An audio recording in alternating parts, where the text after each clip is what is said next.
প্রিয় শিক্ষার্থীবৃন্দ, কেমন আছো সবাই? আমার একটা সাম্প্রতিক নেটওয়ার্ক দিয়েন। 3 নাম্বার আছে? একটা 3 নাম্বার সাম্প্রতিক নেটওয়ার্ক দিয়েছেন। আচ্ছা আচ্ছা, ওকে। সাম্প্রতিক, ওকে ওকে ওকে, সাম্প্রতিক নেটওয়ার্ক সারা বাংলাদেশে চলে আসছে, কিন্তু আমাদের এখানে নাই। কারণ হচ্ছে গিয়ে কোনো একটা অনিবার্য কারণবশত। যাই হোক, আজকের ক্লাসে সবাইকে স্বাগত জানাচ্ছি। আমি জয়নুল আবেদিন ফাহিম ভাইয়া। সাধারণের ক্লাস করবো আমরা। আমাদের ক্লাস চলছে বিশ্ববিদ্যালয় ভর্তি প্রস্তুতির জন্য। যারা রেগুলার আসপেক্ট সিরিজের ক্লাসগুলো দেখেন, আসপেক্টের উপর বিশ্বাস করেন, আসপেক্টের বই পড়েন, আসপেক্টে ভালোবাসেন, আসপেক্টকে ভরসা করেন, তার জন্য কিন্তু এই ক্লাসগুলো। এবং পাশাপাশি আপনাদেরকে বলে রাখছি যে আজকের ক্লাসে আমরা মুক্তিযুদ্ধের পরবর্তী এরকম কিছু টপিক নিয়ে আলোচনা করবো, এবং মুক্তিযুদ্ধের পূর্ববর্তীও আমরা 69-এর গণঅভ্যুত্থান থেকে আজকে শুরু করবো। কারণ এর আগের যে টপিক ভিত্তিক ক্লাসটা আপনাদের ছিল, সেখানে কিন্তু আমরা 6 দফা অর্থাৎ 1947 সাল থেকে শুরু করে 1966 সাল পর্যন্ত আলোচনা করেছিলাম, এবং আজকে 1969 থেকে শুরু করে আমরা পরবর্তী টপিকগুলো আলোচনা করে যাব। এবং প্রিয় শিক্ষার্থীরা, আপনাদেরকে ক্লাসের শুরুতেই প্রথমে বলে রাখি যে মুক্তিযুদ্ধ এমন একটা টপিক যেটা বাঙালির ইতিহাস এবং আবেগের সাথে জড়িয়ে আছে। সো মুক্তিযুদ্ধ থেকে পরীক্ষায় প্রশ্ন আসতে বাধ্য, এবং আসবেই। কোনোভাবেই মুক্তিযুদ্ধ থেকে প্রশ্ন কিন্তু বাদ হবে না। সো মুক্তিযুদ্ধ তোমাকে শিখতে হবে। এবং আরেকটা কথা আমি বলি, এই যে মুক্তিযুদ্ধ রিলেটেড টপিকগুলা, এগুলো কিন্তু কনস্ট্যান্ট, এগুলো ধ্রুব। অর্থাৎ তুমি যদি এই টপিকগুলো একবার মুখস্থ করে রাখতে পারো, এই বিষয়গুলো একবার তোমার জ্ঞানের পরিধি বাড়িয়ে ফেলতে পারো, তাহলে কিন্তু আজকে হোক অ্যাডমিশন টেস্ট, কিংবা কালকে হোক যে কোনো চাকরি প্রস্তুতি কিংবা চাকরি পরীক্ষা, এই টপিকগুলো কিন্তু তোমার আর বাদ হবে না।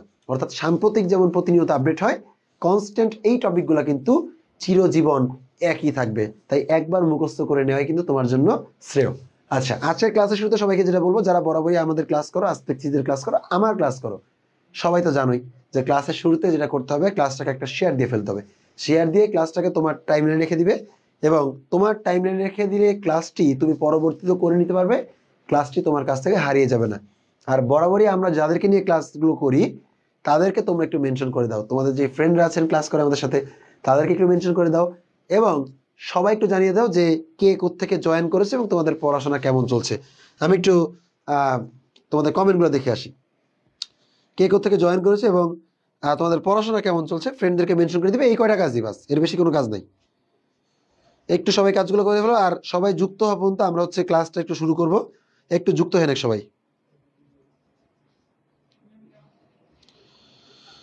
ওকে, সো ক্লাস শুরু করবো আমরা। যারা যারা ক্লাসটি দেখছেন, আপনারা আসলে কি জানেন, আপনারা ইরেগুলার হয়ে যান ক্লাসে। এটা হচ্ছে সবচেয়ে বড় সমস্যা। একটা অ্যাডমিশন জার্নি মাত্র 3 মাসের একটা জার্নি, 3 থেকে 4 মাসের একটা জার্নি। তো এই জার্নিতে আপনি যদি ইরেগুলার হয়ে যান, ব্যাপারটা আসলে মানে আপনার জন্য ক্ষতিকারক। তো ইরেগুলার হলে চলবে না, ক্লাস রেগুলার করতে হবে, এবং ক্লাস অ্যাক্টিভলি রেগুলার অ্যাক্টিভলি করতে হবে ক্লাসটা। ওকে, সো আমরা শুরু করব ক্লাসটা। আজকে আমরা 69-এর গণঅভ্যুত্থান নিয়ে আলোচনা করব। 69-এর গণঅভ্যুত্থান। আচ্ছা, 1966 সালে চলে যাই। যখন 66 সালে 6 দফা ঘোষণা করা হলো, এই 6 দফার পরেও কিন্তু আমরা পড়েছিলাম যে হরতাল হয়, আন্দোলন হয়। কারণ আন্দোলন ছাড়া আসলে দফা কোনোদিন বাস্তবায়ন করা যাবে না। এটার জন্য সরকারকে চাপ দিতে হবে। আপনারা যদি 24-এর শিক্ষার্থী আন্দোলন দেখেন, সেখানেও কিন্তু আমরা দফা পেশ করেছিলাম, এবং এই দফাগুলো কিন্তু আমাদেরকে চাপ দিয়েই আদায় করে নিতে হয়েছে। নাহলে কিন্তু কোনোদিনও সরকার বা যেই গভর্নমেন্ট হচ্ছে ক্ষমতায় থাকে, ওরা কোনোদিনও মানে কারো দফাই মেনে নেয় না। কারণ দফা মেনে নেওয়া সরকারের জন্য একটা চাপের বিষয়। ওকে, সো সেইখান থেকে কি হলো, 6 দফার সময় আমরা একটা বিস্তর হরতাল করেছিলাম, আন্দোলন করেছিলাম, এবং প্রায় 11 জন 6 দফা আন্দোলনে শহীদ হন। এর মধ্যে মনু মিয়া নামে একজন ছাত্রনেতা ছিলেন, যিনি শহীদ হয়েছিলেন 7ই জুন, যার জন্য আমরা 6 দফা দিবস পালন করি 7ই জুন। আমরা আলোচনা করেছিলাম এটুকু পর্যন্ত। 6 দফার পরে তৎকালীন বাংলাদেশের মানুষজন, কিংবা বঙ্গবন্ধু শেখ মুজিবুর রহমানই বলেন, তারা কিন্তু তখন বুঝেছিল যে এভাবে যদি আমরা দফা পেশ করতেছি, আবার যেমন এর আগে যুক্তফ্রন্ট 21 দফা পেশ করে গিয়েছিল, 66 সালে 6 দফা পেশ করা হলো, এই দফাগুলো কিন্তু পাকিস্তান গভর্নমেন্ট মেনে নিচ্ছে না। যখন মেনে নিচ্ছে না, তখন একটা পরিকল্পনা আসে যে সশস্ত্র অভ্যুত্থানের মাধ্যমে কি করবে, এই দেশটাকে দখল করে নিবে। অর্থাৎ যদি এরকম করা হয় যে সেনা অভ্যুত্থান বা ক্যান্টনমেন্টগুলো আমরা দখল করে ফেলতে পারি ইপিআর এর মাধ্যমে, ইস্ট পাকিস্তান রাইফেলসের মাধ্যমে, তাহলে কিন্তু আমরা পাকিস্তানের একটা কন্ট্রোল আমরা পেয়ে যাব। কারণ সামরিক বাহিনী আমাদের, ক্যান্টনমেন্টগুলো আমাদের, অস্ত্র রসদ গোলাবারুদ সব আমাদের, তাহলে আমরা দেশের উপর একটা কন্ট্রোল পাবো। সো এটা কিন্তু প্ল্যান ছিল। এরপরেই শেখ মুজিবুর রহমান এবং তার কিছু বিশ্বস্ত সহযোগী, তাদেরকে নিয়ে তিনি চলে যান ত্রিপুরার আগরতলায়। আগরতলায় গিয়ে তৎকালীন ভারতীয় কয়েকজন সেনা অফিসারের সাথে একটা বৈঠক করেন এবং সেই বৈঠকে যে ডিসিশনগুলো নেওয়া হয় সেগুলো কিন্তু বের হওয়ার আগেই ফাঁস হয়ে যায়। এবং এই ফাঁস হয়ে যাওয়ার পরেই শেখ মুজিবুর রহমানকে একটা মামলা দেয়া হয়, মামলা দায়ের করা হয় তার বিরুদ্ধে, যার নাম কিন্তু ছিল আগরতলা ষড়যন্ত্র মামলা। এবং এই আগরতলা ষড়যন্ত্র মামলা 1968 সালে দেয়া হয়। এবং এই মামলায়ও একটা শিরোনাম ছিল রাষ্ট্র বনাম শেখ মুজিব এবং অন্যান্য, এই শিরোনামে মামলাটা হয়েছিল। এবং শেখ মুজিবুর রহমান সহ আরো 34 জন, মোট 35 জনকে এই মামলার আসামি করা হয়। এবং এই মামলা যখন আসামি করা হলো তাদেরকে, তারপরে তখনই কিন্তু বাংলাদেশ মোটামুটি স্বৈরাচারী আইয়ুব সরকার ছিল ক্ষমতায় এবং শেখ মুজিব তখন জেলে। তৎকালীন যে প্রমিনেন্ট রাজনৈতিক দল ছিল তার লিডার ছিলেন শেখ মুজিবুর রহমান। তো একটা আন্দোলন কিন্তু এখানে হবে। এবং তৎকালীন ঢাকা বিশ্ববিদ্যালয়ের ডাকসু ভিপি ছিলেন তোফায়েল আহমেদ। এবং এই তোফায়েল আহমেদ মোটামুটি আওয়ামী লীগের যেহেতু রাজনীতি করছেন, তিনি অবশ্যই এটা নিয়ে একটা উদ্যোগ নিলেন। এবং তাদের মধ্যে থেকে, ঢাকা বিশ্ববিদ্যালয়ের মধ্যে থেকে কিন্তু শিক্ষার্থী এবং রাজনৈতিক দলগুলো, অর্থাৎ শিক্ষার্থীদের মাধ্যমে পরিচালিত যে রাজনৈতিক দলগুলো আছে ওগুলোর মধ্যে একটা বিষ বাষ্প দেখা যায়। এবং এই বিষ বাষ্প মুহূর্তে বিস্ফোরণ হতে লাগে। তাহলে এই যে বিস্ফোরণ হতে শুরু করলো, এই সময়টি আসলে শুরু হয়ে যায় একটা গণ অভ্যুত্থান। এবং এই গণ অভ্যুত্থান যেহেতু 1969 সালে হয়েছিল, তাকে বলা হয় 69-এর গণ অভ্যুত্থান। 69-এর গণ অভ্যুত্থান থেকে আমরা আসলে কি জানবো? 69-এর গণ অভ্যুত্থানে কিছু মানুষ শহীদ হয়েছিলেন এবং যাদের নাম আমাদের জানা উচিত। মূলত 69-এর গণ অভ্যুত্থান কেন হয়েছিল, এর পেছনে দুইটা কারণ। যদি এই দুইটা কারণ দাঁড় করাই, একটা হবে স্বৈরাচারী যে আইয়ুব সরকার ছিলেন সেই আইয়ুব সরকারের পতন, নাম্বার 1। আর 2 নাম্বার ছিল যে শেখ মুজিবুর রহমান সহ আগরতলা ষড়যন্ত্র মামলায় যারা দোষী সাব্যস্ত হয়েছিলেন, যারা বিচারাধীন ছিলেন, তাদেরকে নিঃশর্ত মুক্তি দিতে হবে। এই দুইটা উদ্দেশ্যেই 69-এর গণ অভ্যুত্থান শুরু হয়।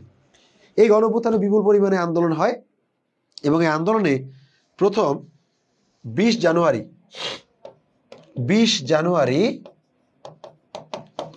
1969 শহীদ হন শহীদ আসাদ।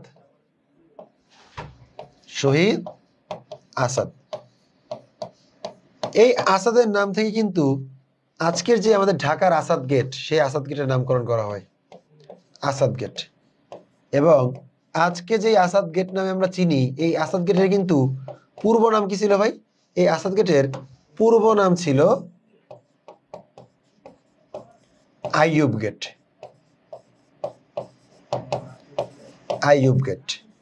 তাহলে আসাদ গেটের পূর্ব নাম ছিল আসাদ গেট, যার নাম রাখা হয় আসাদ গেট। কার নামে? শহীদ আসাদের নাম। এই যে শহীদ আসাদ, এই শহীদ আসাদকে নিয়ে কিন্তু কবি শামসুর রহমান একটা কবিতা লেখেন। শামসুর রহমান একটা কবিতা লেখেন, যে কবিতার নাম কি ছিল? সেই কবিতাটা ছিল আসাদের শার্ট।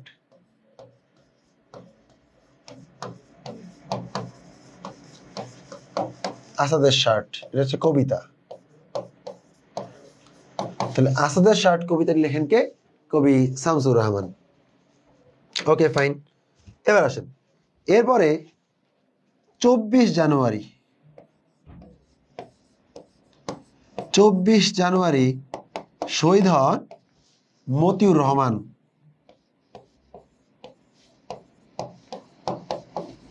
এই মতিউর রহমান কিন্তু ছিল সর্বকনিষ্ঠ শহীদ গণ অভ্যুত্থানের এবং তিনি ছিলেন নবম শ্রেণীর শিক্ষার্থী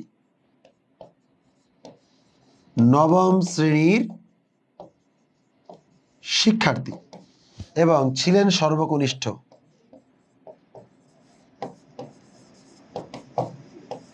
শহীদ,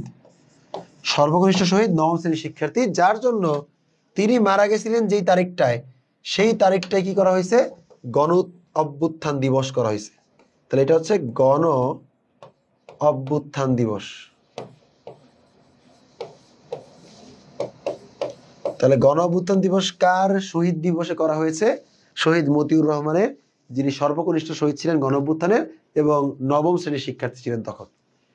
এই যে আসাদ, মতিউর এরা মারা গেলেন, মারা যাওয়ার পরে এই যে গণ অভ্যুত্থান আরেকটা নতুন মাত্রা পেল এবং স্ফুলিঙ্গের মতো ছড়িয়ে পড়তে থাকে। মধ্যে দিয়ে ওই যে আগরতলা ষড়যন্ত্র মামলা হয়েছিল, সেই মামলার যে 35 জন আসামি ছিলেন ইনক্লুডিং শেখ মুজিবুর রহমান, এর মধ্যে আবার একজনকে ঢাকা ক্যান্টনমেন্টে গুলি করে হত্যা করা হয়। তাহলে তার নাম কি ছিল? তার নাম ছিল শহীদ সার্জেন্ট জহুরুল হক। জহুরুল হক, ওনাকে হত্যা করা হয় ঢাকা সেনানিবাসে এবং হত্যার তারিখটা ছিল 15 ফেব্রুয়ারি 1969, যার নামে কিন্তু পরবর্তীতে ঢাকা বিশ্ববিদ্যালয়ের ইকবাল হলের নাম পরিবর্তন করে শহীদ সার্জেন্ট জহুরুল হক হল নামকরণ করা হয়। ওকে, আচ্ছা, এবার চলে আসেন আরেকজন মানুষ যার কথা আমাদের মনে রাখতেই হবে। তিনি ছিলেন শহীদ শামসুজ্জোহা। শহীদ শামসুজ্জোহা, এই শহীদ শামসুজ্জোহা রাজশাহী বিশ্ববিদ্যালয়ের রাজশাহী বিশ্ববিদ্যালয়ের রসায়নের সহযোগী অধ্যাপক ছিলেন। রসায়ন শিক্ষক, মানে রসায়ন বিভাগের সহযোগী অধ্যাপক ছিলেন শহীদ শামসুজ্জোহা। কি করেন, গণঅভ্যুত্থানের মধ্যে যখন আসাদ মতিউরেরা মারা যান তখন স্টুডেন্টরা তো খেপে যায় এবং রাজশাহী বিশ্ববিদ্যালয়ের আজকে যে কাজলা গেট, রাজশাহীতে যারা থাকেন আপনারা হয়তো বা এই গেটটা চিনবেন, রাজশাহী বিশ্ববিদ্যালয়ের কাজলা গেট থেকে পুলিশ রাজশাহী বিশ্ববিদ্যালয়ের স্টুডেন্টের উপরে মানে গুলি করতে প্রস্তুতি নেয়। তখনই শহীদ শামসুজ্জোহা, উনি যেহেতু ছিলেন রাজশাহী বিশ্ববিদ্যালয়ের প্রক্টর, তৎকালীন প্রক্টর, সো প্রক্টরের দায়িত্ব তো বিশ্ববিদ্যালয়ের নিয়ম শৃঙ্খলা রক্ষা করা, পাশাপাশি শিক্ষার্থীদের নিরাপত্তা প্রদান করা। তো এই প্রক্টরটা কি করছে, উনি যে পুলিশ মানে সেনাবাহিনীকে বলল যে শিক্ষার্থীদেরকে গুলি করা যাবে না, আপনারা এখান থেকে সরে যান। এবং তখনই সেনাবাহিনী কি করে, শহীদ শামসুজ্জোহার বুকে গুলি করে এবং উনি মারা যান 18 ফেব্রুয়ারি 1969। 18 ফেব্রুয়ারি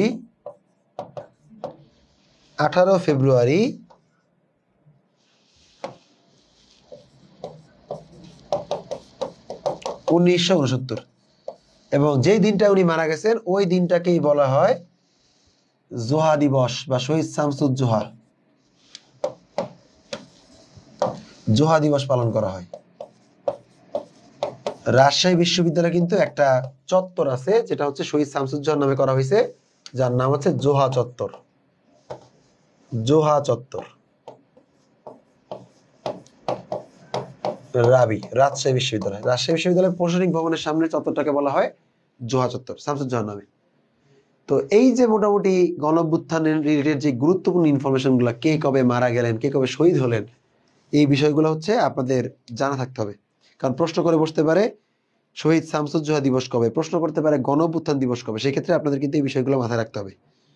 ওকে, হ্যাঁ, এগুলো অবশ্যই নোট করবেন, এগুলো অবশ্যই নোট করতে হবে। আচ্ছা, আমার স্টুডেন্টরা চলে আসছে সবাই, আপনার ক্লাস অনেক মিস করতেছি। আমি তো আবার চলে আসছি ক্লাসে। সারা, ওয়ালাইকুম সালাম। আচ্ছা, ওকে ওকে ওকে। সো এই ছিল মোটামুটি গণঅভ্যুত্থান নিয়ে যেই তথ্য, সেই তথ্যগুলা। গণঅভ্যুত্থান নিয়ে কিন্তু আপনারা জানতে হবে, বুঝতে পারছেন? অনেকে আমরা মনে করি যে ভাই মুক্তিযুদ্ধ কি পড়বো না, এটা নিয়ে টেনশন করার কিছু নাই। মনে রাখবেন মুক্তিযুদ্ধ বাঙালির ইতিহাস ঐতিহ্যের একটা অংশ, সবচেয়ে বড় অংশ, এবং বাঙালি জাতির সৃষ্টি হইতো না যদি এই মুক্তিযুদ্ধ না হইতো। সো বাংলাদেশি এবং বাঙালি আমাদের আবেগ, যেহেতু মুক্তিযুদ্ধ থেকে প্রশ্ন আসবে, মুক্তিযুদ্ধের এই গুরুত্বপূর্ণ বিষয়গুলো আপনাদের মনে রাখতে হবে, ঠিক আছে? তাহলে আমি আবার একটু রিক্যাপ করে দিচ্ছি যে 69 গণঅভ্যুত্থান মূলত হয়েছিল দুইটা কারণে। নাম্বার 1, একটা ছিল স্বৈরাচারী আইয়ুব সরকার, যিনি সামরিক শাসন জারি করছিলেন, এই স্বৈরাচারী আইয়ুব সরকার একটা পতন। আর 2 নম্বর হচ্ছে আগরতলা ষড়যন্ত্র মামলায় মুজিব সহ যারা গ্রেফতার হয়েছিলেন তাদের নিঃশর্ত মুক্তি। এবং এই আন্দোলনের নেতৃত্ব দেন তৎকালীন ছাত্রনেতা তোফায়েল আহমেদ। এবং এই তোফায়েল আহমেদের নেতৃত্বে যখন গণঅভ্যুত্থান শুরু হয়, তার মধ্যেই 1969 সালের 20 জানুয়ারি পুলিশের গুলিতে শহীদ হন শহীদ আসাদ, যার নামে ঢাকার আসাদ গেট করা হয়েছে। এই আসাদ গেটের তৎকালীন নাম ছিল আইয়ুব গেট, আইয়ুব গেটের নাম পরিবর্তন করে আসাদ গেট রাখা হয়েছে। 24 জানুয়ারি মতিউর রহমান শহীদ হন, এবং মতিউর রহমান ছিলেন সর্বকনিষ্ঠ শিক্ষার্থী, যিনি 9ম শ্রেণীর শিক্ষার্থী ছিলেন। সো ওই দিনটা, যেহেতু সর্বকনিষ্ঠ শিক্ষার্থী মারা গেছেন, শহীদ হয়েছেন, ওই দিনটাকে আমরা কি করছি, গণঅভ্যুত্থান দিবস হিসেবে ঘোষণা করে দিয়েছি। এরপর মারা গেছেন কে, এরপর শহীদ হয়েছেন শহীদ সার্জেন্ট জহুরুল হক। এই শহীদ সার্জেন্ট জহুরুল হকের নামে কিন্তু ঢাকা বিশ্ববিদ্যালয়ের শহীদ সার্জেন্ট জহুরুল হক নামকরণ করা হয়েছে, একটা হলের নাম। সো শহীদ সার্জেন্ট জহুরুল হক উনি মারা গেছেন কবে, উনি মারা গেছেন 15 ফেব্রুয়ারি 1969। ওনাকে ঢাকা সেনানিবাসে হত্যা করা হয়। উনি আগরতলা ষড়যন্ত্র মামলায় কিন্তু একজন আসামি ছিলেন। আচ্ছা, এরপর চলে আসেন শহীদ শামসুজ্জোহা, রাজশাহী বিশ্ববিদ্যালয়ের রসায়নের সহযোগী অধ্যাপক ছিলেন, কেমিস্ট্রি ডিপার্টমেন্টের, এবং উনি ছিলেন রাজশাহী বিশ্ববিদ্যালয়ের প্রক্টর। যেহেতু প্রক্টর ছিলেন, উনি শিক্ষার্থীদের বাঁচাতে আসবেনি, এবং বাঁচাতে আসার পরে সেনাবাহিনী ওনাকে গুলি করে হত্যা করেন 18 ফেব্রুয়ারি 1969। যার জন্য জোহা দিবস কবে করা হয়, 18 ফেব্রুয়ারি 1969। মনে রাখবেন রাজশাহী বিশ্ববিদ্যালয়ে যারা পরীক্ষা দিবেন তারা কিন্তু অবশ্যই শামসুজ্জোহা সম্পর্কে পড়ে রাখবেন এই যে ইনফরমেশন গুলা। এবং জোহা চত্বর কোথায় অবস্থিত আসতে পারে? জোহা চত্বর রাজশাহী বিশ্ববিদ্যালয়ের প্রশাসনিক ভবনের সামনে অবস্থিত। সো এই হচ্ছে গণ অভ্যুত্থান রিলেটেড বিষয়াদি। ওকে, সো এরপর আমরা চলে যাচ্ছি, দেখি পরে কি আছে। 1971 চলে আসলো। যখন 1969 সালে আমাদের একটা গণ অভ্যুত্থান হলো এবং গণ অভ্যুত্থানের পরে যখন আবার একটা নির্বাচন আসলো, পাকিস্তানি সরকারের একটা রাজনৈতিক চাল ছিল যে নির্বাচন দেয়া, কারণ নির্বাচনের মাধ্যমে মনে করা হয় জনগণকে ঠান্ডা করে রাখা যাবে। 1952 সালের ভাষা আন্দোলনের পরে 1954 নির্বাচন দেওয়া হলো। আবার 1969 গণ অভ্যুত্থানের পরে 1970 সালে নির্বাচন দেওয়া হলো। পাকিস্তান সরকার বারবার চিন্তা করতো যে একটা নির্বাচন দিয়ে দেখি, যদি বাঙালিরা কোনো মতে ক্ষমতায় না আসতে পারে তাহলে তো তাদেরকে ঘাড় চিপে ধরা যাবে যে তোমরা তো নির্বাচনে জিততে পারো না, তোমাদের কই সমর্থন, জনসমর্থনটা কই তোমাদের, তুমি তো শুধুই জঙ্গিবাদ করতেছো। সো এই যে একটা বিষয় আছে, এই জিনিসটা হচ্ছে গিয়ে পাকিস্তান সরকার চাইছিল, কিন্তু প্রতিবারই বাঙালির নির্বাচনে দাঁড়ায় এবং তারা জয়যুক্ত হয়। এরপর আবার তাদেরকে সরকার গঠন করতে দেওয়া হয় না, কারণ সরকার তো গঠন করতে দেওয়া যাবেই না। তো এরকম একটা অবস্থা থেকে শেখ মুজিবুর রহমান নেতৃত্ব দিলেন এবং স্বাধীনতার ডাক আসলো। স্বাধীনতার ঘোষণা পত্রটা উনি তৈরি করছেন 25শে মার্চ কালরাতে, কিন্তু অপারেশন বিগ বার্ডের মাধ্যমে ওনাকে ধরে নিয়ে যাওয়া হয়। তারপর 26শে মার্চ প্রথম পরে বঙ্গবন্ধু শেখ মুজিবুর রহমানের পক্ষে এসে শহীদ প্রেসিডেন্ট জিয়াউর রহমান উনি কি করেন, উনি হচ্ছে স্বাধীনতার ঘোষণাপত্র পাঠ করেন চট্টগ্রামের কালুরঘাট বেতার কেন্দ্র থেকে। এবং এই যে স্বাধীনতার ঘোষণা পাঠ করা হলো 26শে মার্চ প্রথম পরে, এর মাধ্যমে কিন্তু কি হয়ে গেল, যুদ্ধ শুরু হয়ে গেল। তো তখনকার যে আস্থাভাজন ব্যক্তিরা ছিলেন রাজনৈতিক পটভূমিতে বাংলার, তাদের নিয়ে একটা প্ল্যান করা হয়, চিন্তা করা হয় যে দেশে তো তখন কোনো সরকার ছিল না, যদি সরকার না থাকে একটা যুদ্ধ পরিচালনা করতে মোটামুটি বেগ পেতে হবে।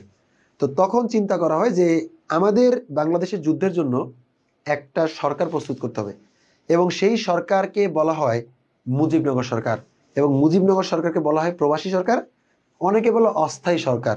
অস্থায়ী কেন বলে? কারণ যেহেতু মুক্তিযুদ্ধের সময় টেম্পোরারি হিসেবে এই সরকারটা বানানো হয়েছে, অনেকে অস্থায়ী বলে এই জন্য। কিন্তু আমি বলে রাখছি, কোনো সরকারকে অস্থায়ী বলা যাবে না, প্রত্যেকটা সরকার স্থায়ী। সরকার হয় স্থায়ী, সরকার অস্থায়ী কেমনে হয়? সো এই সরকারকে অস্থায়ী বলতে পারবেন না, এই সরকারকে বলতে হবে প্রবাসী বাংলাদেশ সরকার। কিন্তু যদি আপনি পরীক্ষায় দেখেন যে মুজিবনগর সরকার নিচের কোনটি, এখন ভাই তো বলছে প্রবাসী দিতে, প্রবাসী তো নাই, তাহলে কি দিব? অস্থায়ী আছে, তাইলে আপনি অস্থায়ী দিতে পারবেন। কিন্তু অস্থায়ী বললেন না, বলা যাবে না। যদি অপশন আপনাদের একেবারে দিতেই হয় যে অন্য কোনো অপশনই আর নাই, তাহলে ভাই করবেন কি? আগে তো জীবন বাঁচাইতে হবে, তখন অস্থায়ী জায়গায় দিবেন। কিন্তু অস্থায়ী বলা যাবে না, বলতে হবে কি? বলতে হবে প্রবাসী বাংলাদেশ সরকার। তাহলে মুজিবনগর সরকার বলবো আমরা কি? প্রবাসী প্রবাসী বাংলাদেশ সরকার, প্রবাসী বাংলাদেশ সরকার। এই যে প্রবাসী বাংলাদেশ সরকার, এই প্রবাসী বাংলাদেশ সরকার কবে গঠিত হলো? গঠিত হয় 10 এপ্রিল 1971। যারা ক্লাসে আছেন ক্লাসটাকে অবশ্যই শেয়ার দিয়ে রেখে দিবেন নিচের টাইমলাইনে, যেন ভুলে গেলে আবার ক্লাসটা দেখে নিতে পারেন। আর যাদের বন্ধু বান্ধব আছে, যারা যারা ক্লাসে আসছেন আমার স্টুডেন্টরা, সবাই সবার বন্ধু বান্ধব একটু মেনশন দিয়ে দিবেন ক্লাসের মধ্যে, ঠিক আছে? তাহলে সবাই ক্লাসে চলে আসছে। সো ক্লাসে চলে আসলে তখন আপনার ক্লাস করতে মজা হবে। এবং হয়তো আপনারা অনেকে আমার কাছে এই ক্লাসগুলো আগে করে রাখছেন, এখন আপনাদের হয়তো কি হবে, রিক্যাপ হয়ে যাবে। সো রিক্যাপ হলে তো সমস্যা নেই, ঠিক না? একবার রিভিশন দেওয়ার টাইম হয়ে গেল। এভাবে যত রিভিশন দিবেন তত বেশি আপনার মনে থাকবে ক্লাসগুলো। সো যেটা করবেন, বন্ধু বান্ধবদের মেনশন দিয়ে দেন যে আপনার কি বলে, তারা যেন ক্লাসে চলে আসে। যা যা ক্লাসে আছেন সবাই ফ্রেন্ডদেরকে মেনশন দিয়ে দেন। এই যে অলরেডি ফ্রেন্ড মেনশন দেওয়া শুরু করে দিয়েছে, আপনার কারিশমা লিজা মেনশন দিচ্ছে, আপনার কি বলে সারা মেনশন দিচ্ছে, নাজিফা তাসনিম সারা। বাকি যারা আছেন সবাই ফ্রেন্ডদেরকে মেনশন দিয়ে দেন, কারণ কি সবাই মিলে আমরা ক্লাস করবো। আমরা যেমন অফলাইনে ক্লাস করছি, অনলাইনে তেমন একসাথে সবাই মিলে ক্লাস করি, ঠিক আছে? তাহলে দেখা গেল যে আমাদের একবার রিকেপ হয়ে গেল। ও, জিয়াউর রহমান সম্পর্কে কি পড়তে হবে ভাইয়া? হ্যাঁ, অবশ্যই পড়তে হবে। সূরা সুলতানা। জিয়াউর রহমান কেন বলবেন না? শেখ মুজিবুর রহমান, জিয়াউর রহমান দুইজনই কিন্তু আমাদের স্বাধীনতা যুদ্ধের পেছনে তাদের অগ্রণী ভূমিকা ছিল। তো না পড়ার কোনো প্রশ্ন ওঠে না, তাদেরকে পড়তে হবে, ঠিক আছে? ওকে, এরপর চলে আসি আমরা। গঠিত হয় 10 এপ্রিল, এবং গঠিত হয় কোথায়? গঠিত হয় মেহেরপুর জেলার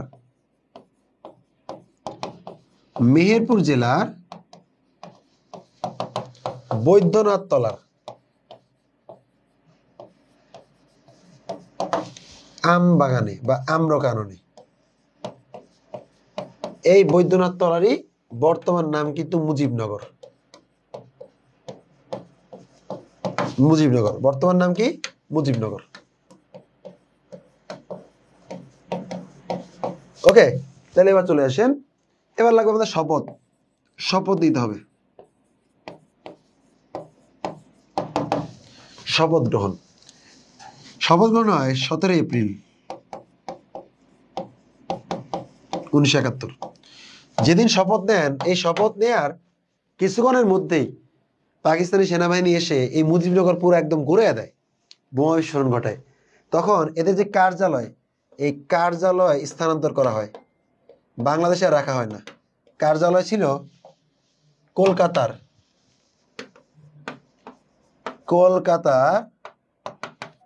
8 নং থিয়েটার রোডে। এই কলকাতার 8 নং থিয়েটার রোড থেকে পুরো যুদ্ধের সময়টা পরিচালিত হয়েছিল বলেই একে বলা হয় প্রবাসী বাংলাদেশ সরকার। কি বলা হয়? এই যে প্রবাসী বাংলাদেশ সরকার। ক্লিয়ার? আচ্ছা, এরপর চলে আসেন, এই যে শপথ নিল যে তারা, শপথ পাঠ করাইতে হবে না? তাহলে শপথ পাঠ করান। শপথকে পাঠ করান, শপথ পাঠ করান অধ্যাপক ইউসুফ আলী। শপথ পাঠ করান অধ্যাপক ইউসুফ আলী। আর এই যে শপথ, শপথ অনুষ্ঠান পরিচালনা, শপথ অনুষ্ঠান পরিচালনা করেন কি? পরিচালনা করেন আব্দুল মান্নান। শপথ অনুষ্ঠান পরিচালনা করেন আব্দুল মান্নান। ওকে, এখন আসেন সদস্যের ক্ষেত্রে, যে মুজিবনগর সরকারের সদস্য কয়জন ছিলেন। মনে রাখবেন, মুজিবনগর সরকারের সদস্য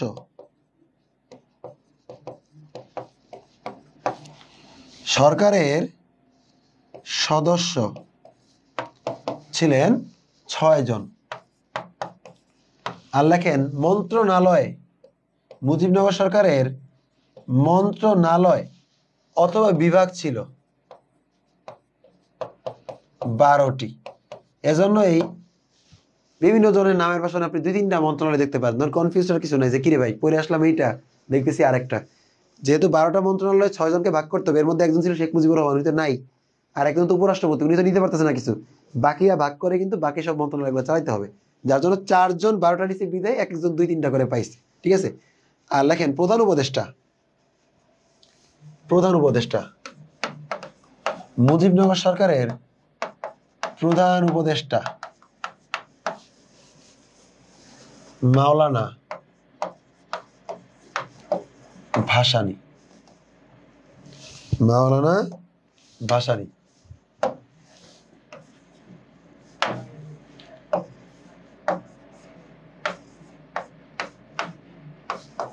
মাওলানা ভাসানী মুজিবনগর সরকারের উপদেষ্টা, প্রধান উপদেষ্টা। ওকে, সো মুজিবনগর সরকারও আর একটা গুরুত্বপূর্ণ বিষয় পরীক্ষার জন্য, যেহেতু বাংলাদেশের প্রথম সরকার এটা।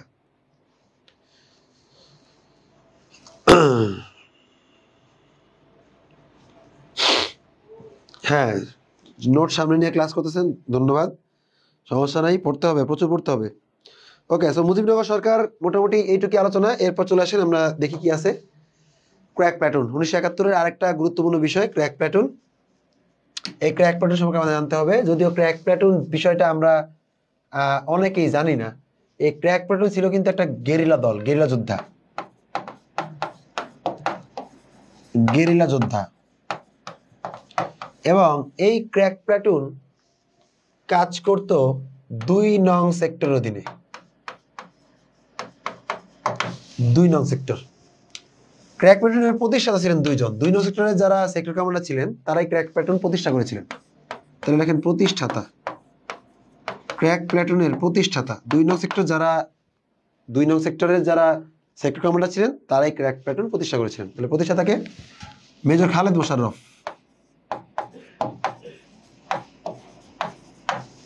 Mosharraf.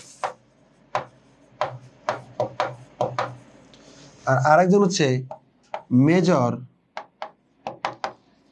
ATM Haider. Major ATM Haider.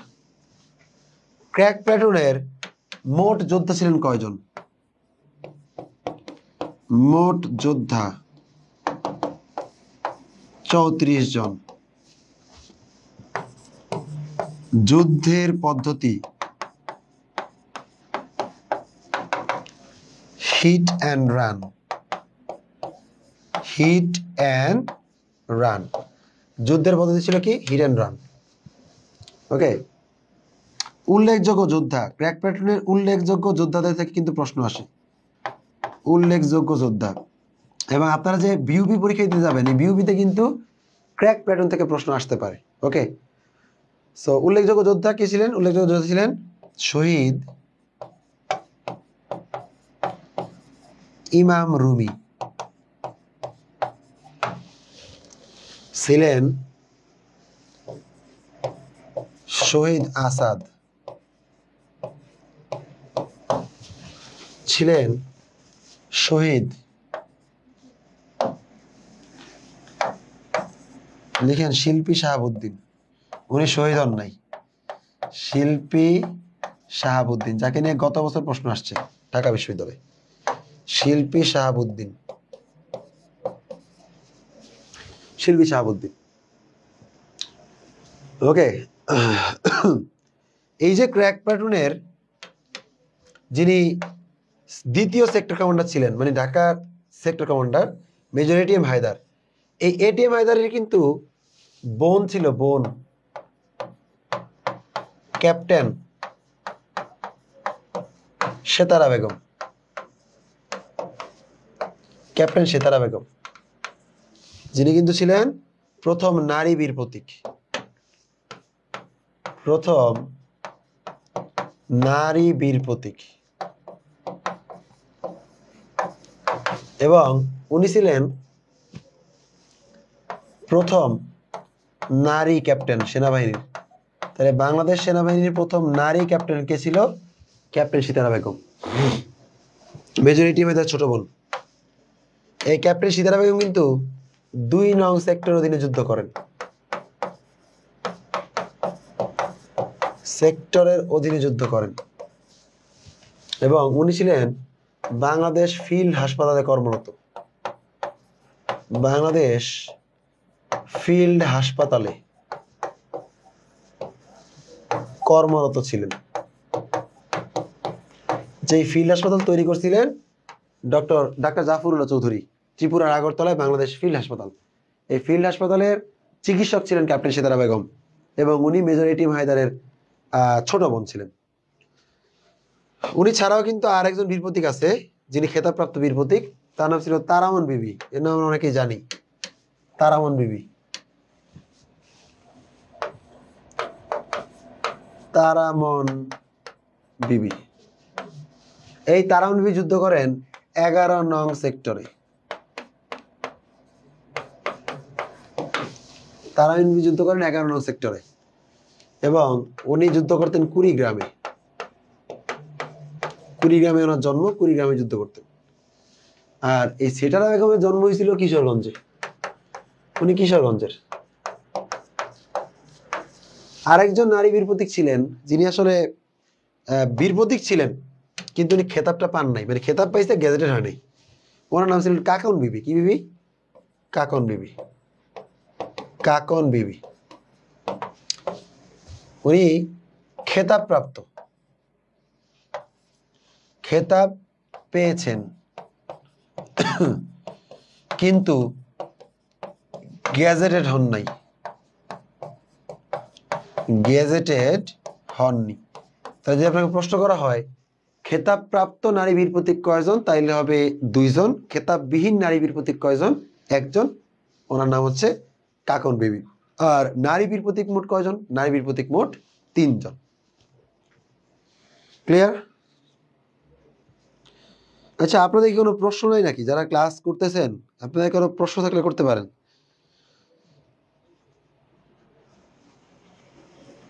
আপনাদের কারো প্রশ্ন থাকলে করতে পারেন।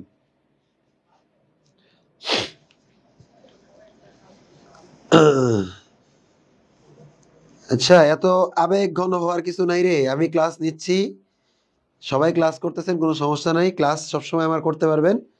সো এটা নিয়ে প্যারা খাওয়ার কিছু নাই, আমি ছিলাম, আমি আছি, আমি থাকবো আপনাদের সাথেই। তো সবাই ক্লাসে আসেন, ক্লাস করলেই হবে। এটা ওকে। আচ্ছা, হ্যাঁ, এই যে নাদিফা তাসলিম সারার নাকি সব ক্লিয়ার হয়ে গেছে অলরেডি। কারণ ওরা ক্লাসটা আগে করছে, যারা ক্লাসটা করেন নাই তাদের জন্য আজকের এই জিনিসগুলো হয়তো নতুন। তো যারা আমার কাছে পড়ছে অলরেডি তাদের তো আর এগুলার ঝামেলা থাকার কথা না। এরপর চলে আসেন সেক্টর, মুক্তিযুদ্ধ সেক্টর নিয়ে কথা বলি। মুক্তিযুদ্ধ সেক্টর নিয়ে কথা বলি। বাংলাদেশের মুক্তিযুদ্ধের সময় মুক্তিযুদ্ধকালীন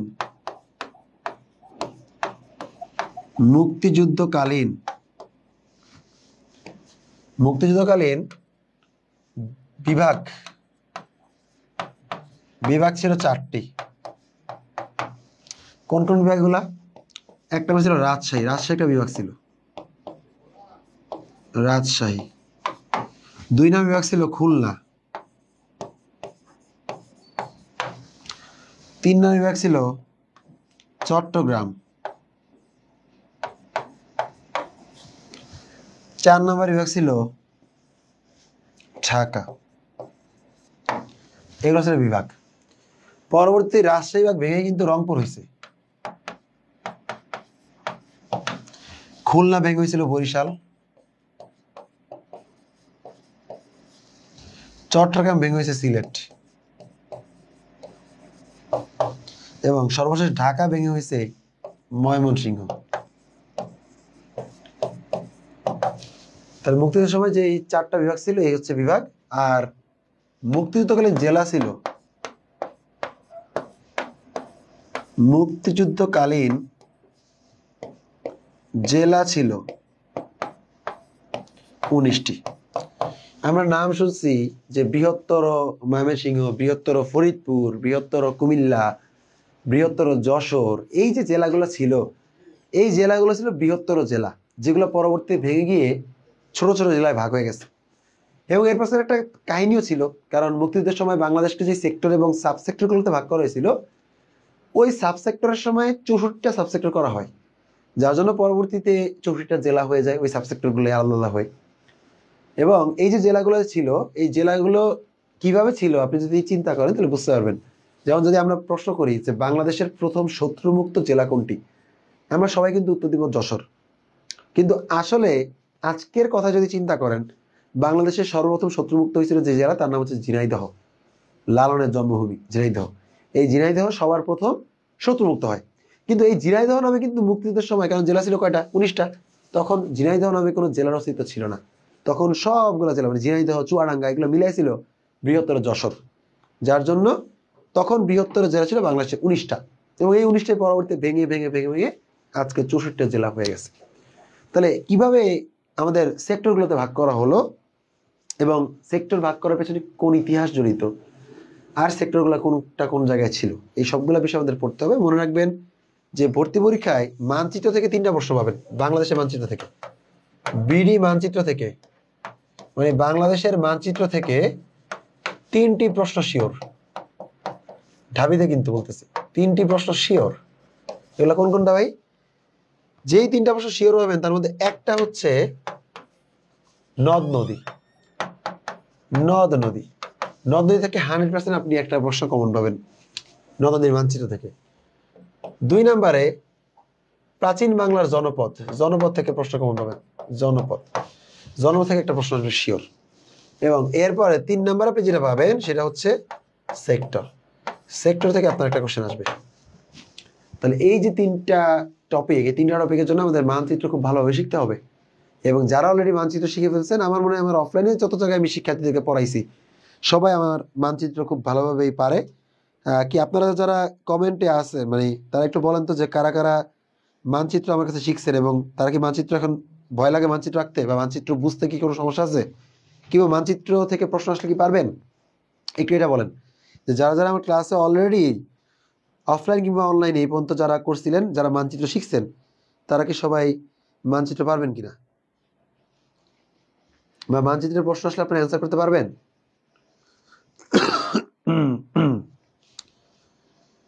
ওকে, রনি বলছে পারি না। ইয়েস, রনি এখনো মানচিত্র পারে না। রনিকে মানচিত্র আঁকে দিব, সমস্যা নাই। রনি আজকে ক্লাস করলে আপনি সেক্টরটা হচ্ছে খুব ভালোভাবে শিখে ফেলবেন, সমস্যা নাই। বাকিদের থেকে একটু জিজ্ঞাসা করতেছি।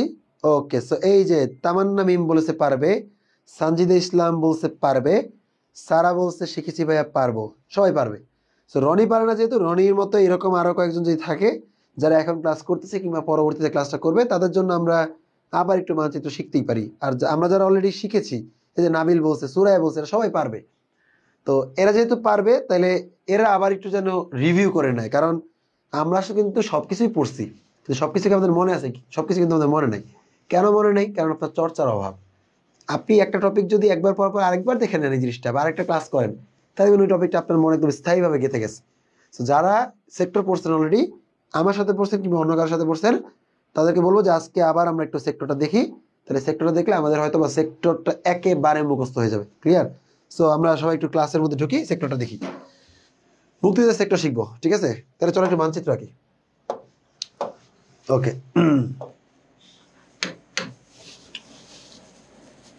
একটা মানচিত্র আঁকলাম।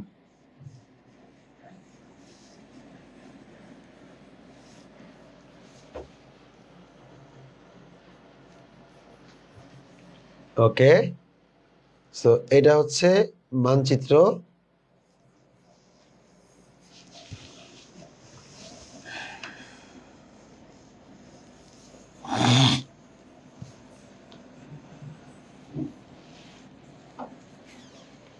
মোটামুটি আমরা একটা মানচিত্র আঁকলাম।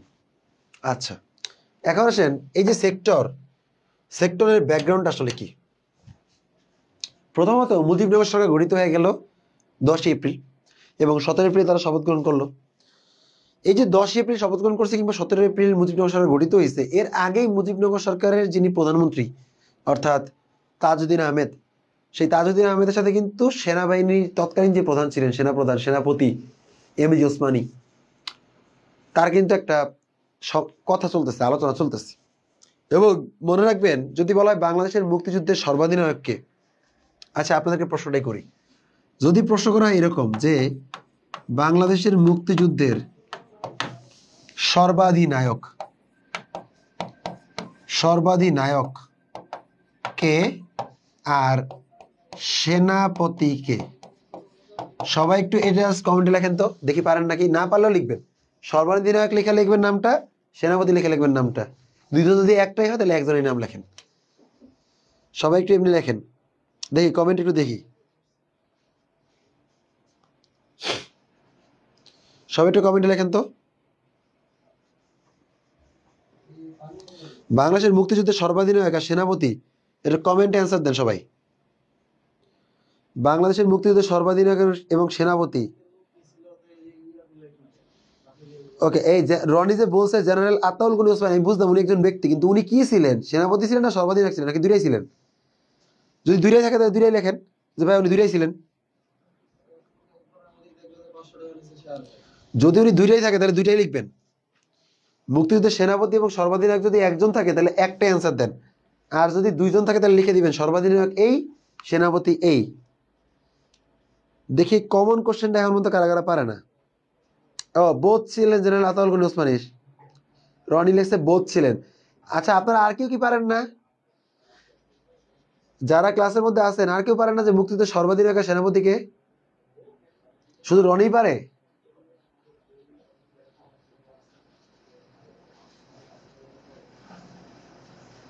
ওকে, আর কেউ মনে আনসার দিতে পারে না। আচ্ছা, আমি বলে দিচ্ছি, মনে রাখবেন, সর্বাধিনায়ক হয় যিনি রাষ্ট্রপতি, অর্থাৎ সশস্ত্র বাহিনীর সর্বাধিনায়ক তিনি, যিনি দেশের রাষ্ট্রপতি। বর্তমানে যদি আমাদের সশস্ত্র বাহিনীর সর্বাধিনায়কের কথা বলা হয়, এই সর্বাধিনায়ক কিন্তু আমাদের রাষ্ট্রপতি শাহাবুদ্দিন চুপ্পু যিনি আছেন, তিনি হচ্ছেন বর্তমানে সর্বাধিনায়ক সশস্ত্র বাহিনী। এবং ওই যে আমরা একটা কথা শুনছি যে যে কোনো ধরনের যুদ্ধ ঘোষণা করতে পারবে কে? মনে রাখবেন, যুদ্ধ ঘোষণা করতে পারে অবশ্যই রাষ্ট্রপতি। কেন রাষ্ট্রপতি ঘোষণা করতে পারে? কারণ রাষ্ট্রপতি সশস্ত্র বাহিনীর সর্বাধিনায়ক। আর যুদ্ধ করে কারা? যুদ্ধ করবে কিন্তু সশস্ত্র বাহিনী, ঠিক না? তাহলে সশস্ত্র বাহিনীর প্রধান যিনি, উনি কিন্তু চাইলে কি করতে পারবে? যুদ্ধ ঘোষণা করতে পারবে। তবে হ্যাঁ, সেক্ষেত্রে অবশ্যই রাষ্ট্রপতির কিন্তু সংসদের অনুমতি নিয়ে নিতে হবে। সংসদের অনুমতি সাপেক্ষে রাষ্ট্রপতি যুদ্ধ ঘোষণা করতে পারবে। তাহলে যদি আসে রাষ্ট্রপতি কার অনুমতি সাপেক্ষে যুদ্ধ ঘোষণা করতে পারবে, অপশনের প্রধানমন্ত্রী, প্রধান উপদেষ্টা, স্পিকার, সংসদ থাকে, তাহলে দেবেন সংসদ। রাষ্ট্রপতি সংসদের থেকে অনুমতি নিবে এবং অনুমতি নিয়ে তিনি যুদ্ধ ঘোষণা করবে। ক্লিয়ার? এটা মাথায় রাখবেন। আচ্ছা, তাহলে সর্বাধিনায়ককে? সর্বাধিনায়ক অবশ্যই হবেন রাষ্ট্রপতি। আর বাংলাদেশের মুক্তিযুদ্ধের সময় আমাদের রাষ্ট্রপতি কে ছিলেন? আমাদের রাষ্ট্রপতি ছিলেন শেখ মুজিবুর রহমান, যার জন্য যদি বলা হয় বাংলাদেশের মুক্তিযুদ্ধের সর্বাধিনায়ক কে, তাহলে অবশ্যই হবেন শেখ মুজিবুর রহমান। এখন আছেন সেনাপতি। সেনাপতি মানে হচ্ছে সেনা প্রধান। তাহলে সেনা প্রধান যদি বলা হয়, সেনাপতি যদি বলা হয়, তাহলে অবশ্যই কর্নেল আতাউল গনি উসমানী। সো আতাউল গনি উসমানী ছিলেন সেনাপতি বা সেনাপ্রধান, আর সর্বাধিনায়ক ছিলেন বাংলাদেশের তৎকালীন রাষ্ট্রপতি শেখ মুজিবুর রহমান। ক্লিয়ার? এটা মনে রাখবেন। আচ্ছা, তাহলে এবার চলে আসেন মুক্তিযুদ্ধের সর্বাধিনায়ক সেনাপতি আমরা বুঝে ফেললাম।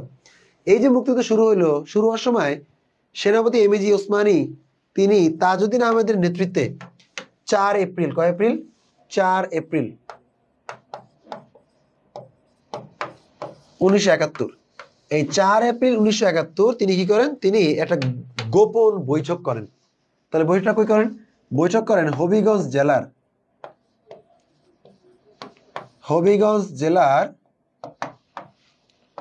মাধবপুর উপজেলার তেলিয়াপাড়া চা বাগানে।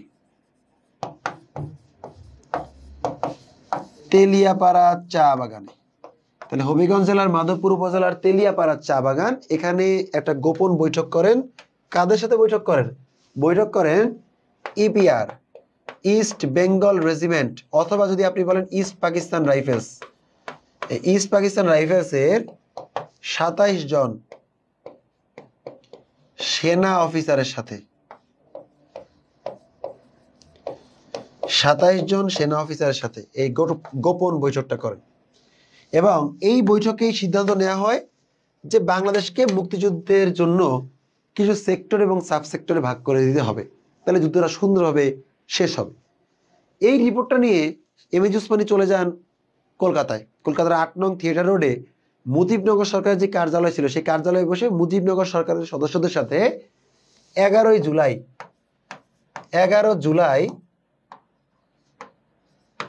1971 তিনি আরেকটা বৈঠক করেন। এবং 11 জুলাই 1971 তিনি যে বৈঠকটা করেন, সেই বৈঠক কাদের সাথে করেন? বৈঠক করেন মুজিবনগর সরকারের সাথে। মুজিবনগর সরকার, এবং সেই মিটিংয়ে সিদ্ধান্ত নেওয়া হয়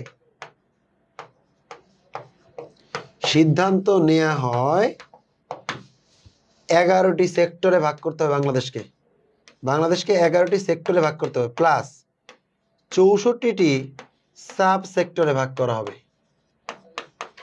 64টি সাব সেক্টরে ভাগ করা হবে। ক্লিয়ার? এই সিদ্ধান্ত নেওয়া হয় 11 জুলাই। তাহলে মনে রাখবেন, প্রাথমিক যে মিটিং বৈঠক সেটা করা হয় 4 এপ্রিল 1971, আর চূড়ান্ত বৈঠক নেওয়া হয় 11 জুলাই 1971। সেক্টরের ক্ষেত্রে আমরা আসি। সেক্টরের ক্ষেত্রে প্রশ্ন আসে যে রাজশাহী কয় নং সেক্টরের অধীনে ছিল, চট্টগ্রাম কয় নং সেক্টরের অধীনে ছিল, তারপর ঢাকা কয় নং সেক্টরের অধীনে ছিল, এরকম প্রশ্ন আসে। তো যদি এরকম প্রশ্ন আসে, তাহলে আমাদের সেক্টরগুলোর অবস্থান মুখস্থ রাখতে হবে। মনে রাখবেন, সেক্টরের অবস্থান মুখস্থ রাখার এই পর্যন্ত বাংলাদেশে আবিষ্কৃত হওয়া সবচেয়ে কচি এবং সবচেয়ে সহজ টেকনিক হচ্ছে anti clockwise technique. Anti clockwise আমরা কি করব? অ্যান্টি ক্লকওয়াইজ মুখস্থ করব। Anti clockwise. তাহলে অ্যান্টি ক্লকওয়াইজ মুখস্থ করার ক্ষেত্রে আমরা যদি এখান থেকে শুরু করে দেই, তাহলে ক্লক তো ঘুরে এসে পড়বে এই পাশে। তাহলে আমাদের শুরু করাটা বাঞ্ছনীয় কোন দিক থেকে? পূর্ব পাশ থেকে। কারণ আমরা জানি মানচিত্রের 4টা দিক, ওপরে উত্তর, নিচে দক্ষিণ, ডানে পূর্ব, বামে হচ্ছে পশ্চিম। তাহলে পূর্ব দিকে কি? পূর্ব দিকে প্রথমে আছে চট্টগ্রাম। এই চট্টগ্রাম এবং পার্বত্য চট্টগ্রাম থেকে শুরু করি আমরা। চট্টগ্রাম এবং পার্বত্য চট্টগ্রাম থেকে আমরা শুরু করলাম, এবং এই পার্বত্য চট্টগ্রাম এবং চট্টগ্রাম ছিল 1 নং সেক্টরের অধীন। তাহলে বলা হয় চট্টগ্রাম এবং পার্বত্য চট্টগ্রাম কয় নং সেক্টরের অধীন ছিল? 1 নং সেক্টরের অধীন। এখন যদি বলা হয় খাগড়াছড়ি 1 নং, বান্দরবান 1 নং, রাঙামাটি 1 নং, কক্সবাজার 1 নং, চট্টগ্রাম 1 নং। ক্লিয়ার? তাহলে যা বলবে তাই এক, অর্থাৎ চট্টগ্রাম এবং পার্বত্য চট্টগ্রামের মধ্যে যা ছিল সব হচ্ছে 1 নং সেক্টরের অধীন। এবার আসে 2 নং। 2 নং অবশ্যই আমরা নিচের দিকে যেতে পারবো না, আর উপরের দিকে যেতে হবে আমাদের, কারণ আমরা যেহেতু বলেই আসছি যে অ্যান্টি ক্লকওয়াইজ আমরা ঘুরবো। তাহলে 2 নং কোথায় আসবো? 2 নং সেক্টর আমরা চলে আসবো এই মাঝখানের জায়গাটায়, এই 2 নং সেক্টর। আচ্ছা, রাখলাম 2। এই 2 নং সেক্টরের মধ্যে কি কি ছিল? তাহলে 2 নং সেক্টরের অধীন ছিল আজকে ঢাকা, ফরিদপুর, নোয়াখালী, কুমিল্লার অংশ, কুমিল্লার অংশ বিশেষ। ওকে, 2 নং সেক্টর কমপ্লিট করে ফেললাম। এরপর আমরা চলে আসবো 3 নং সেক্টরে। তাহলে 3 নং চলেন অ্যান্টি ক্লকওয়াইজ যেহেতু ঘুরতেছি, আমরা তো আবার এদিকে আসতে পারবো না, কারণ ওই পাশটা তো শেষ করে আসতে হবে। তাহলে ওই পাশটা শেষ করি। 3 নং সেক্টর, এই 3 নং সেক্টর কি ছিল? 3 নং সেক্টরের মধ্যে ছিল হবিগঞ্জ,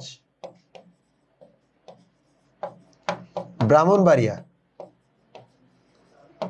হবিগঞ্জ, ব্রাহ্মণবাড়িয়া, কিশোরগঞ্জ, কুমিল্লার অংশ, কুমিল্লার কিছু অংশ। এটা ছিল 3 নং সেক্টরের অধীন। এরপর চলে আসেন আমরা 4-5 নং সেক্টর রাখি। এই 4 এবং 5 নং সিলেট জেলা, পুরো সিলেট জেলাকে আমরা ভাগ করে দিব 2টা ভাগে, এই ভাগ করে দিব। এই পাশে যদি পূর্বাংশে পড়ছে তাহলে আমরা লিখে ফেলি 4 এবং এটা হচ্ছে 5। তাহলে 4 নাম্বার কি? 4 নাম্বার হচ্ছে সিলেটের পূর্বাংশ, 4 নাম্বার হচ্ছে সিলেটের পূর্বাংশ। আর 5 নাম্বার হচ্ছে সিলেটের পশ্চিমাংশ। 4 নাম্বার সিলেটের পশ্চিমাংশ, 5 নাম্বার সিলেটের পশ্চিমাংশ। আমরা মোটামুটি 5টা পর্যন্ত সেক্টর রেখে ফেলছি। এখন 6 নাম্বার অনেকেই দিতে চায় মাঝখানে, যে এই জায়গায় ভাই 6 বসায় দিই। কিন্তু মনে রাখবেন যে আমাদের দেশে যে পূর্বাঞ্চল, সেই পূর্বাঞ্চলের ভাগে মানে পূর্বাঞ্চলে ছিল 1 থেকে 5 নং সেক্টর পর্যন্ত, 1, 2, 3, 4, 5, 1 থেকে 5 নং সেক্টর ছিল বাংলাদেশের পূর্বাঞ্চলে। তাহলে এরপর যে সেক্টরটা 6 নাম্বার সেক্টর, সেই 6 নাম্বার সেক্টর চলে আসবে বাংলাদেশের পশ্চিমাঞ্চলে। অর্থাৎ মাঝখানে যে জায়গাটা থাকবে এই জায়গাটা গ্যাপ থাকবে, এই জায়গাটা কোনো সেক্টর এখন বসবে না। আমরা এখানে পরে সেক্টর বসাবো, এই যে জায়গাটায় আমি গোল দিয়ে রেখে দিলাম, পরে সেক্টর বসাবো। তাহলে এটা বাদ। তাহলে 6 থেকে আমরা শুরু করি। 6 নম্বর সেক্টর রাজশাহী। 6 নম্বর সেক্টর রাজশাহী ছিল না, আসলে ছিল রংপুর, রংপুর, রংপুর, দিনাজপুর, পঞ্চগড়, ঠাকুরগাঁ, ইটিসি, এগুলো সব ছিল 6 নং সেক্টরের অধীন। এরপর চলে আসবে 7 নম্বর সেক্টর। 7 নং সেক্টর, 7 নং সেক্টরের মধ্যে কারা ছিল? এবার আসবে রাজশাহী,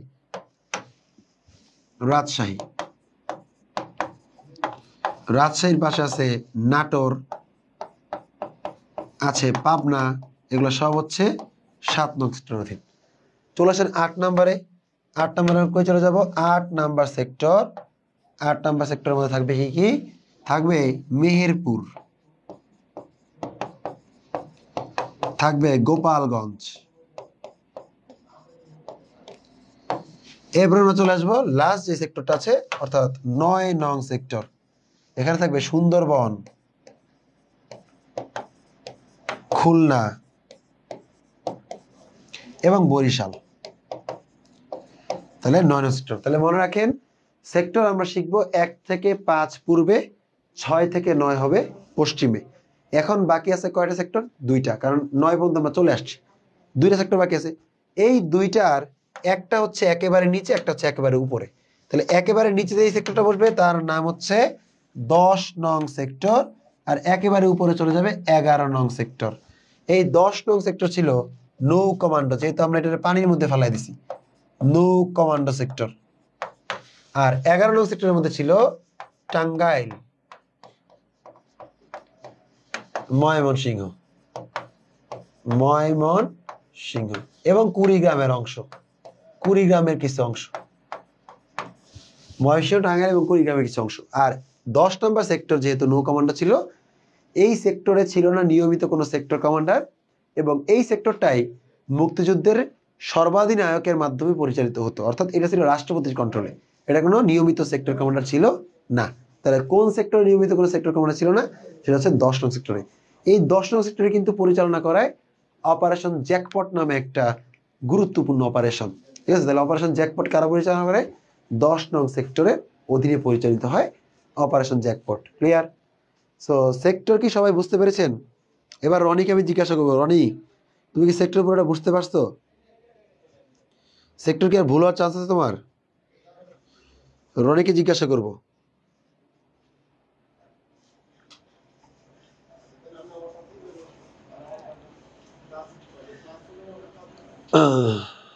ওকে,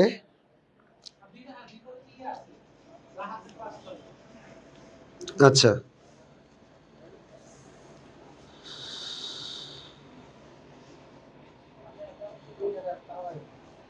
ওকে। সো রনি বলছে এখন পারবে, আর ইমতিয়াজ বলছে যে ওই ক্লাস করছে। সো ইমতিয়াজ যার কাছে ক্লাস করে থাকো, যেহেতু বুঝেছে তাহলে তো হইলই। কাফির অল ক্লিয়ার হয়ে গেছে, কাফিকে থ্যাংক ইউ। কারিশমা লিজা বলছে এই ক্লাসগুলো খুবই ভালো ছিল যখন করেছি। আচ্ছা, ইনশাল্লাহ ভুলবো না। ওকে, তোমার জন্য শুভকামনা কারিশমা। আর নাফিজা তাসনিম সারা বলছে যে ওনাকে দেশ রাজধানী মুদ্রা ভুলে যায়। আচ্ছা, নাফিজাকে বলবো যে দেশ রাজধানী মুদ্রা এমন একটা টপিক যেটা হচ্ছে ভুলে যাওয়াই কথা, কারণ এটা তো আসলে মুখস্থ রাখার মতো বিষয় না। আমাদের এত এত দেশ, 196টা পৃথিবীতে স্বাধীন দেশ আছে, প্রত্যেকটা দেশ রাজধানী মুখস্থ মানে মুদ্রা চিন্তা করলে আপনার প্রায় 600 থেকে কত 12টা মাত্র কম। সো এটা ভুলে যাওয়ারই কথা। সেই ক্ষেত্রে আপনাকে যেটা বলবো যে এখানে টেকনিক বললে আসলে টেকনিক আপনি পাবেন না, টেকনিক খুঁজে পাওয়া যায় না। দেশ স্বাধীন মুদ্রা মুখস্থ করে টেকনিক কোত্থেকে আমি দিব, কারণ অনেক অনেক দেশ স্বাধীন মুদ্রা, এগুলো দিয়ে টেকনিক কেমনি পারবো। তো সেক্ষেত্রে আপনাকে যেটা বলবো, আপনি পড়বেন কোনগুলা, কিছু আনকমন দেশ, যেমন আপনি যদি ঢাকা টাকা আর বাংলাদেশ মুখস্থ করতে যান, বা Bharat Islamabad rupee, Bharat New Delhi rupee, Pakistan Islamabad rupee, এগুলো মুখস্থ করতে যান, তাহলে কিন্তু হবে না। আপনি ইউনিকগুলো চিন্তা করেন, যেগুলো রাজধানী রিসেন্টলি চেঞ্জ হয়েছে, বা যেগুলো রাজধানী আগে ছিল একটা, বর্তমানে চেঞ্জ হয়েছে একটা, ঠিক না? এগুলা একটু পড়ার চেষ্টা করেন। আর স্ক্যান্ডিনেভিয়ান দেশের মতো গুরুত্বপূর্ণ দেশগুলো আছে, মধ্য এশিয়ার দেশগুলো আছে, Kazakhstan, Kyrgyzstan, Uzbekistan, Azerbaijan, Turkmenistan, এই দেশগুলো পড়বেন, ঠিক না? তো এগুলা মুখস্থ করার চেষ্টা করেন আপনি। এবং এইটা মুখস্থ করার জন্য সবচেয়ে গুড টেকনিক যেটা, সেটা হচ্ছে আপনি ভোরবেলা উঠবেন, নামাজের পরে এগুলো মুখস্থ করেন। অর্থাৎ ইংরেজি ভোকাবুলারি যেভাবে মুখস্থ করেন, সেভাবে আপনি যত্ন সহকারে নামাজের পরে আপনাকে এই জিনিসগুলো মুখস্থ করতে হবে ভোরবেলা উঠে। আর ভোরবেলা মানুষের ব্রেন এতটাই শার্প থাকে, তখন আপনি যা পড়বেন তা একদম মুখস্থ হয়ে যাবে। সো মুখস্থ পড়াগুলো তখন আপনি পড়বেন। এরপর যদি দেশ রাজধানী পড়তেছেন চেষ্টা করতেছেন, সকালবেলা উঠতেছেন, ভোরবেলা উঠতেছেন, নামাজ পড়ে পড়তেছেন, তারপর আপনার যদি মনে না থাকে, তাইলে আমি বলবো চিন্তা করার কিছু নাই। কেন নেই জানেন? কারণ পরীক্ষার হলে যখন আপনি এতবার পড়ে যাবেন একটা জিনিস, তখন অবশ্যই দেখে আপনার মনে পড়বে যে পোল্যান্ডের মুদ্রার নাম কি, জলটি নাকি ইউরো। দেখলেই মনে পড়বে না, এটা আমি পড়ছি পোল্যান্ড জলটি, পোল্যান্ড জলটি, ঠিক আছে? সো আপনার এই জিনিসটা একেবারেই সিম্পলি হচ্ছে শেষ হয়ে যাবে, সমাধান হয়ে যাবে। এটা নিয়ে প্যারানোর কিছু নেই। ওকে, আপনাকে যেভাবে পড়তে বলছি আপনি ওভাবে পড়েন। যদি পড়ে তারপরে মনে না থাকে, তাইলে আপনি কোনো প্যারা নেন না, ইনশাল্লাহ পরীক্ষা ভালো করতে পারবেন। ক্লিয়ার? আর কারো কোনো সমস্যা? আর কারো কোনো সমস্যা আছে নাকি বলেন? পরীক্ষা রিলেটেড, পড়া রিলেটেড আর কোনো সমস্যা আছে? যে ভাই এটা হচ্ছে কি করব? আচ্ছা, যে নামগুলো আপনি দাগায় দিয়েছেন সেগুলাই কি আপনি পড়বেন কিনা? হ্যাঁ অবশ্যই, যেই নামগুলো আমি দাগিয়ে দিছি ওগুলাই পড়বেন, তাইলেই হবে। ঠিক আছে? ওকে, ইমতিয়াজ নাকি আমার থেকে কাজ করছে, ধন্যবাদ ইমতিয়াজকে। তাবিব বলছে, রনি বলছে তাবিব মাহমুদের একটা গান শোনান। কেন আমি গান কে রে, আমি কি সিঙ্গার নাকি রে, তুমি গান শোনাবো কেন? হ্যাঁ, ওকে, সারা বলছে ওকে, ওকে ওকে ওকে। সো এই হচ্ছে মোটামুটি আপনাদের এই বাংলাদেশ বিষয়াবলী এবং বাংলাদেশের যে মুক্তিযুদ্ধ। হ্যাঁ, তার মানে বারবার পড়তে হবে। হ্যাঁ, আপনি ঠিক ধরছেন, আপনাকে অবশ্যই বারবারই পড়তে হবে, ভোরে পড়তে হবে এবং বারবার পড়তে হবে। অ্যাডমিশনে আসলে একটাই ওষুধ, বুঝছেন? এই আপনি যদি অ্যাডমিশনের সময় পড়াশোনা করেন, ধরেন আপনি পড়াশোনা করছেন কিন্তু আপনি মনে রাখতে পারেন নাই, হইতে পারে না যে আমরা পড়ি কিন্তু আমাদের মনে থাকে না, তাহলে আপনি পড়ছেন এবং মনেও রাখতে পারতেছেন, যদি এমন কারো হয়ে যায়, বিশেষ করে সাধারণ জ্ঞান, যে ভাই আমি পড়তেছি, যা পড়ি তাই দেখি মনে থেকে যায়। আমি পড়তেছি বাংলাদেশের নদ নদী দেখলাম একবার পরে মুখস্থ হয়ে গেছে। আমি বললাম বাংলাদেশের বাংলাদেশের পরিচিতি বলে আমার একবারই মনে হয়ে গেছে, মনে পড়ে গেছে বা মুখস্থ হয়ে গেছে। আমি বললাম জনপদ, আরে বাবা দিয়ে এটাও মুখস্থ হয়ে গেছে। আমি বললাম মুজিবনগর সরকার, আমি বললাম সেক্টর, এটাও দিয়ে মুখস্থ হয়ে গেছে। যদি এইরকম ঠাস ঠাস করে কারো মুখস্থ হয়, তাইলে আপনাকে বলবো আপনার অবশ্যই দুশ্চিন্তার মেলা কারণ আছে, কারণ আপনার ব্রেইনে একটা সমস্যা আছে। আপনি অতি দ্রুত নিউরোলজিস্ট আছে না, যারা ব্রেন নিয়ে কাজ করে, তাদের সাথে যে ভালো করে কনসাল্ট করেন, ভালো একটা হসপিটালে যান, হাসপাতালে যেয়ে নিউরো সার্জন যিনি আছেন তার সাথে কথা বলেন যে ভাই আমার ব্রেনে জানে কি হয়েছে, আমি যা পড়ি তাই দিয়ে খেলে আমার মনে থাকে, আমি যা পড়ি তাই দিয়ে মনে থাকে, কোনোদিন ভুলি না। এটা অবশ্যই একটা অসুখ এবং এটার জন্য ডাক্তার দেখানো ফরজ। ঠিক আছে? যাদের এরকম হয় তারা অবশ্যই খুব দ্রুত ডাক্তার দেখাবেন, যে পড়লেই মনে থাকে। ঠিক আছে? আর যাদের মনে থাকে না যে পড়ে যাচ্ছেন ভুলে যাচ্ছেন, পড়ে যাচ্ছেন ভুলে যাচ্ছেন, তাদেরকে বলবো যে আপনি সেফ আছেন, আপনার ব্রেন এখনো ঠিক আছে। কারণ পড়লে যদি আপনি না ভুলেন তাহলে আপনি মানুষ নয়, আপনি তো শয়তান। ঠিক আছে, শয়তান কিছু ভুলে না, শয়তানের সব মনে থাকে। আর আপনি যদি মানুষ হন তাহলে অবশ্যই আপনি পড়ার পরে ভুলবেন। যদি আপনি পড়ার পরে ভুলেই যান তাহলে মনে থাকবেন আপনি ভালো আছেন, সুস্থ আছেন, এখনো আপনার চিন্তা করার কিছু নাই। আপনি জাস্ট চেষ্টা করে যান, যতবার ভুলবেন ততবার বলবেন। পড়ার একটাই মানে ভোলার একটাই ওষুধ, যে আর কোনোদিন যাতে ভুলবেন না, এটার ওষুধ একটা, সেটা হচ্ছে কি, আপনি ভুলে গেলেন আপনি আবার পড়বেন, আপনি ভুলে গেলেন আবার পড়বেন, আবার ভুলছেন আবার পড়বেন, আবার ভুলছেন আবারও সেই পড়বেন। যতবার ভুলবেন ততবার পড়বেন। এমনি যদি পড়তে থাকেন একসময় দেখবেন আপনার এই জিনিসটা আস্তে আস্তে কমে আসছে। সো ওষুধে দিয়ে দিলাম, আর যাদের সমস্যা আছে সেটাও বলে দিলাম। এখন শুধু ডাক্তারের কাছে যেয়ে বসবেন অথবা পড়াশোনা শুরু করেন। ক্লিয়ার? সো এইটা হচ্ছে আপনার জন্য ওয়ান অ্যান্ড অনলি সলিউশন। ওকে, এরপরে আরে রাজশাহী ব্রাঞ্চ থেকে আমরা অনেক বেশি মিস করতেছি ইউসি থেকে। শিয়াব আলী, আমিও তোদেরকে অনেক বেশি মিস করতেছি। ঠিক আছে, আমি তোদেরকে অনেক বেশি মিস করতেছি। ভাইরা একজন আমার বলতেছে একটা গান শুনাইতে। আমি কেন গান শোনাবো রে? আমি তো সিঙ্গার না রে, আমি তো সিঙ্গার না।